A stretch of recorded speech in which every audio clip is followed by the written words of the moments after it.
అందరికీ నమస్తే. నేను మీ Gopi. Welcome back to our channel. ఈరోజు మనతో వచ్చేసరికి సీనియర్ జర్నలిస్ట్ జగదేవ్ గారు ఉన్నారు. సార్ నమస్తే. సార్ నమస్తే అండి. సార్, ఆంధ్రప్రదేశ్లో రాజకీయాలు అయితే బాగా వేడిగా ఉన్నాయి. అది కాకుండా ఐపీఎల్ కన్నా బెట్టింగ్లు ఆంధ్రప్రదేశ్లో రాజకీయాల మీద వేస్తున్నారంట. ఇది ఏ మేరకు వాస్తవం? వాస్తవం అండి. నేను ఇది చెప్పొచ్చో చెప్పకూడదో బాహాటంగా తెలియదు, కానీ నేను చూశాను కూడా.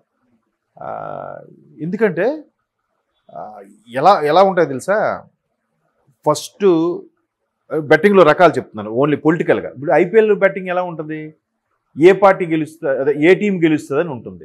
ఇంకొంచెం డీప్గా వెళ్తే పలానా బ్యాట్స్మెన్ ఈరోజు 3 సిక్స్లు కొడతాడని, పలానా బౌలరు ఇన్ని వికెట్లు తీస్తాడని ఉంటాయి.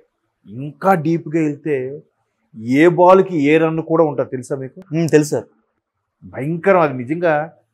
మరీ అంటే వీళ్ళు కరెక్ట్గా కొన్నిసార్లు మ్యాచ్ అవుతుంటాయి, సింక్ అవుతుంటాయి దానికి బెట్టింగ్ కిన్ను రన్ అవుతున్న మ్యాచ్కి.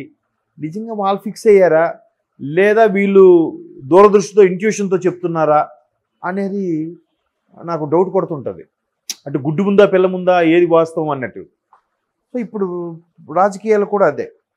ఎలా ఉంటాయంటే ఫస్ట్ మా అభ్యర్థి గెలుస్తాడనో బెట్టింగు, తర్వాత ఎన్ని ఓట్ల మెజార్టీతో గెలుస్తాడనో బెట్టింగు, తర్వాత ఇన్ని నుంచి ఇన్ని సీట్లు వస్తాయి మొత్తం ఓ బెట్టింగు, గవర్నమెంట్ ఫామ్ చేస్తుంది అనేది బెట్టింగు,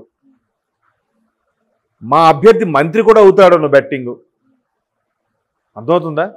తర్వాత మొత్తం మీద ఇన్ని అభ్యర్థులు గెలిచినా కూడా మళ్ళీ అక్కడ లోక్సభకు వచ్చేసరికి ఈ అసెంబ్లీ నియోజకవర్గం మీద ఎంత రేంజ్ వస్తుంది బెట్టింగు, ఓవరాల్గా స్టేట్ మొత్తం మీద మావాడిదే రికార్డ్ అవుతుందను బెట్టింగు.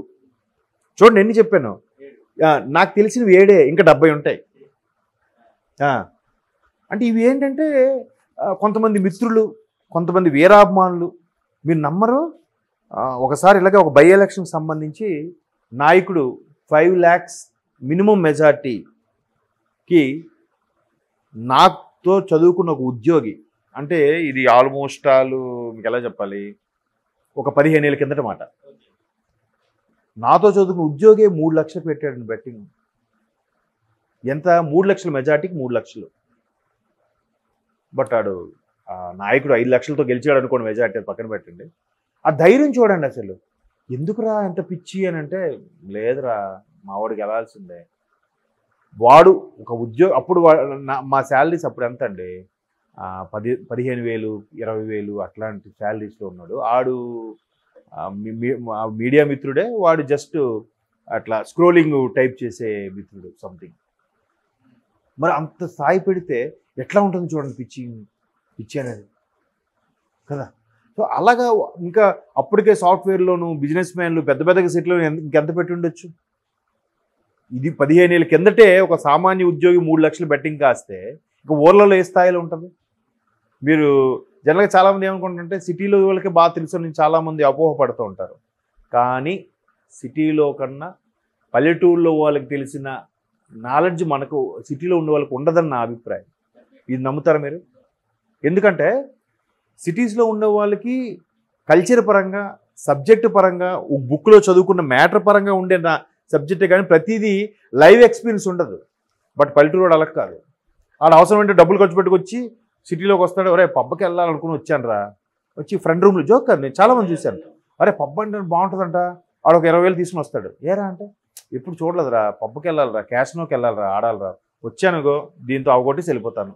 ఆ 2-3 రోజులు సెలవు పెట్టుకుని వచ్చేసి వెళ్ళిపోతాడు. మళ్ళీ ఊర్లో ఏంటంటే వాడు ఏదో చిన్న బిజినెస్ చేసుకుంటుంటాడు, లేదంటే వ్యవసాయం చేసుకుంటుంటాడు. బట్ ఆ వ్యవసాయం మనకు తెలుస్తుందా? ఆడు చేసే బిజినెస్ మనకు తెలుస్తుందా? మనకు ఎప్పటికీ రాదా ఎక్స్పీరియన్స్, లైవ్ ఎక్స్పీరియన్స్. ఆ బుక్లోను, ఈ న్యూస్లోను, యూట్యూబ్లోను, షార్ట్ ఫిల్మ్లో చూసి నేర్చుకోవడమే. ఒకేసారి 4 హైదరాబాద్ వస్తారు, వచ్చి ఒరే ఇక్కడ ఏదో పబ్ ఉందంట బాగుంటుందంట వెళ్దామని వచ్చారా. ఇట్లాగే అరే గోవా పోతున్నారా, అరే మొన్న ఇప్పుడు కాశ్మీర్లో అంతా బాగుందంట కదా, మొత్తం 370 ఆర్టికల్ తీసారు బాగుందంట కదా, మొన్న కాశ్మీర్ వెళ్ళారు. ఇట్లా అలాంటి వాడికి నాలెడ్జ్ మనం ఎందుకు పనికొస్తాం చెప్పండి? వాడు ఏదైనా చెప్తాడు. ఎందుకు ఫ్లైట్లో అది కాంపెన్సేషన్ ఇస్తాడు కదా, వాడు తిరిగి చెప్తున్నాడు ఫ్లైట్ ఉడియమ్మ ఇడికి ఆడు చెప్తున్నా. నీకు అర్థమవుతుందా? వాడు వెళ్ళడమే కాక చుట్టుపక్కల కూడా ఎడ్యుకేట్ చేస్తాడు. అక్కడ రచ్చబండి మీద కూర్చుంటారు ఈవినింగ్, కూర్చొని అరే ఏంట్రా ఇది ఇవాళ ఐపీఎల్ మ్యాచ్ ఉంది కదా, లేదురా సిఎస్కే వాడికి జస్ట్లో ఛాన్స్ మిస్ అవుతుంది చూడంటాడు. లేదురా మళ్ళీ ధోనియే కొడతాడురా, లేదంటే ఈసారి ముంబై ఇండియన్స్ వస్తుంది. ఆడు సింగిల్గా నోటి మీద లెక్కలతో చెప్తాడు. సో ఇంత అవేర్నెస్, ఇంత పాస్ట్ కల్చర్ పెరిగిపోతున్న ఈ రోజుల్లో మరి బెట్టింగ్, ఐపీఎల్ కూడా పొలిటికల్ బెట్టింగ్ ముందు జూజూబీ ఖచ్చితంగా చెప్తున్నాను కదా.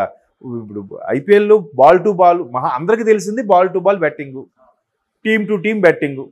చిన్నప్పుడు మేము కూడా సరదాగా బాల్ టు బాల్ బెట్టింగ్ ఆడుకునేవాళ్ళం. మేము ఓడిపోతే మా బాల్ ఆడికి ఇచ్చేస్తాం, ఆడికి గెలిస్తే ఆడి బాల్ మాకు ఇచ్చేయాలి. ఇంకొంచెం పెద్ద బ్యాటింగ్ అయితే బ్యాటు. అప్పుడులో కేజీ బ్యాట్ అని, ఎస్జీ బ్యాట్ అని ఉండేవి.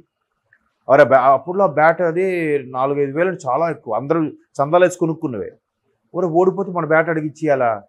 కానీ అలాగే బ్యాటింగ్లు ఉండేవి సరదా. అప్పుడు మనిషికి 50 రూపాయలు 60 రూపాయలు అలా పడేది షేర్లో.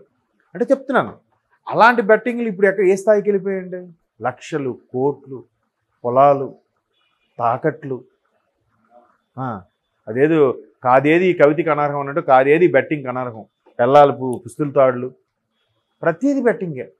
ఇంతకుముందు తగ్గిపోయింది. ఇంతకుముందు రిలీజ్ సినిమా కూడా అలాగే ఉండేది. పిచ్చి మీకు తెలుసా? ఒక్కొక్కటి సైకిల్ తాగడ పెట్టేసేవాడు బ్లాక్లో టికెట్ కొట్టడానికి, ఒక్కొక్కటి చైన్ తాగడ పెట్టేవాడు. అట్లా కూడా చిరంజీవి సినిమా రిలీజ్ అయితే అలా ఉండేవి. అలాగా ఇప్పుడు బెట్టింగ్ అనేది చాలామందికి సైడ్ ఇన్కమ్ కూడా అయిపోయింది. అయితే అందులో బాగుపడిన వాళ్ళ పర్సెంటేజ్ చాలా తక్కువ.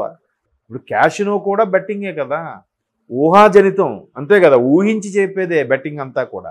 క్యాషినో కూడా అంతే, ఈ నెంబర్ మీద 10 అంటాడు, ఆ నెంబర్ మీద 20 అంటాడు. ఇప్పుడు అది కూడా మా నాయకుడు ఇంత మెజార్టీతో గెలుస్తాడు, ఇది బెటరా, నీకు నాకు బెటరా. అది ఎలా వస్తుంది అంటే ముందు పొలిటికల్ డిస్కషన్ స్టార్ట్ అవుతుంది, అది ఆర్గ్యుమెంట్లోకి వెళ్తుంది. Argument becomes betting. బెటరా, నువ్వు ఎంత, మా వాడు 3 లక్షలు మెజార్టీ రా, 1,00,000 దాటదురా అంటాడు. ఇంకొకటి ఏమంటాడు తెలుసా, మీ వాడు 3 లక్షలు అన్నావు కదా, నేను ఏది ఎవడు గెలిచా 3 లక్షలు రాదంటాను, అది ఒక్కటే కడతాంట్రా అంటాడు. అలా కూడా ఉన్నారు. అది సింపుల్ బెట్టింగ్ కదా అది. అయితే 3 లక్షలు 2,99,000 వచ్చినా ఈడే గెలుస్తాడు కదా. అలాంటి బెట్టింగ్లు చాలామంది అంటే ఈజీ బెట్టింగ్లు కడుతుంటారు ఎక్కువగా నష్టపోకుండా. మొన్న కూడా ఇట్లా ఇంకో ఫ్రెండ్ ఉన్నాడు, వాడు వచ్చి మామ మొన్న బెట్టింగ్లు పోయిందిరా, ఎంత పోయిందిరా అంటే ఎంతరా, ఒక 60,000 పోయిందిరా. ఏముందిరా నెక్స్ట్ చూడరా 1,20,000 అవుతున్నా ఆడి నుంచి అని అంటాడు. ఏమిటి ఇలాంటి సిల్లీ అన్ని ఊరికే. లేదంటే ఒక సిట్టింగ్ వేసుకుంటారు, ఒక మందు పార్టీలో మాట. అరే ముందు ఏముంటారు, అరే నువ్వు ఇస్తే నువ్వు నాకు పార్టీ ఇవ్వాలి, నేను ఇస్తే నీ పార్టీ ఇవ్వను. అది అలా ముదిరిపోతుంది ఆ డిస్కషన్ ఆర్గ్యుమెంట్లో. అది లక్షలు కోట్లలోకి వెళ్ళిపోతుంది.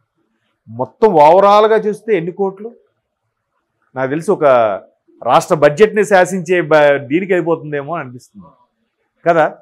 అంటే నా అనుభవం నేను చూసి నేను చెప్తున్నాను, మీకు కూడా అలాంటివి ఎదురుపడే ఉంటాయి చాలా వరకు. సిల్లీగా ఎలా ఉంటుందంటే, అరే చదువుకున్న రోజుల్లో అరే నువ్వు ట్రీట్ ఇవ్వాలరా, లేదా నేను నీకు ట్రీట్ ఇవ్వాలరా, ఇలా సరదాగా ఉండేవి బెట్టింగ్లు. ఇప్పుడు అలా blocks money makes many things. కాబట్టి ఐపీఎల్ కూడా ఎందుకు పనికిరాదేమో అనిపిస్తుంది. ఎందుకంటే ఇప్పుడు ఆంధ్రప్రదేశ్ వేడి అలాగుంది రాజకీయ, ఒకవైపు ఎండలు, ఇంకోవైపు ఈ వేడి, మరోవైపు బెట్టింగ్ వేడి. అసలు చిన్న పిల్లలు ఇప్పుడు ఎలా ఉంటుందంటే, పెద్ద పెద్ద పొలిటీషియన్స్ పిల్లలు కూడా బెట్టింగ్లే. ఎందుకు, వాడు ప్రెస్టేజ్, మా నాన్న ఎలాగైనా గెలుస్తాడు రా, వాడికి ఓడిపోదని తెలిసినా కూడా తగ్గడాడు. వాడే ముందు బెట్టింగ్ కాయిపోతే ఏమవుద్ది, అమ్మ మీ నాన్న గెలవరు రా, అందుకే నువ్వు బెట్టింగ్ కాయట్లేదురా అంటాడు వీడి పక్కనోడు. ఆడ ప్రెస్టేజ్ మీద ఏమో పోతే పోయిన నుంచి కట్టేస్తూ ఉంటాడు. అట్లాంటివి ఎక్కువ జరుగుతూ ఉంటాయి. చూద్దాం ఈ బెట్టింగ్ రారాజులు ఇదంతా అయిపోయిన తర్వాత మనకి June 4 ఇవన్నీ మ్యాటర్ బయటకు వస్తుంది. June 4 evening. అంతవరకు let me see. Okay sir, thank you sir.